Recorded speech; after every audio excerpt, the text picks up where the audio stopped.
Surplus funds are not regular cold calls. And if you treat them like generic regular cold calls, you are going to destroy good leads. In real estate, you call somebody because you want to buy something from them. In credit repair, you're calling someone because they may need something fixed by you. In surplus funds, we're calling to let them know that they're owed a significant amount of money. It should be easier, right? But it's one of the hardest trust conversations in sales. You gotta understand why it may feel different to these people. They may be thinking something like, who are you? How did you get my number? Where are you calling from? Why wouldn't the county call me if there's money for me? Why would there be money for me? The house is already gone. Am I in trouble? Do I owe something? That's the psychology that they're going to be dealing with right off the bat, especially if they don't know about these funds, because a lot of clients don't. There's a reason why normal sales scripts are going to fail here. Hey, how are you doing? Is this a good time to talk? That doesn't work here. It's not the same. It's too vague, it's too salesy, and too familiar. Surplus funds, they need clarity first. I'm reaching out about funds that may be owed to you or your family's estate. Is this a good time to talk? Immediately frames the call. There's a real job to the person calling these individuals, and it's not sales right away. You're not trying to pitch or sell anything at first.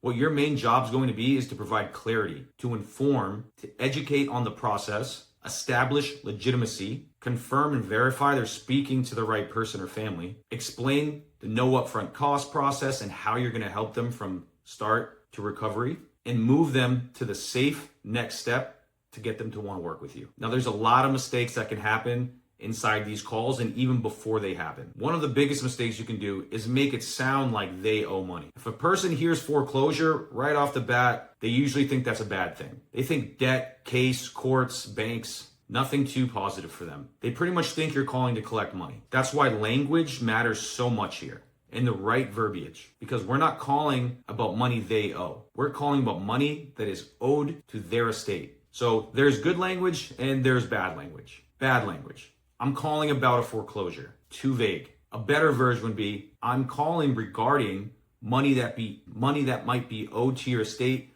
tied from a foreclosure tax sale auction. Another bad version would be, you have a case. A better version would be, there appears to be a public record tied to the sale of the property at XYZ Main Street in Dover, Delaware. We help individuals and families like yourself recover these funds at no cost or risk to them or the family. Have you heard about these? Has anyone reached out to you about these? Stop talking, let them go. Another bad step.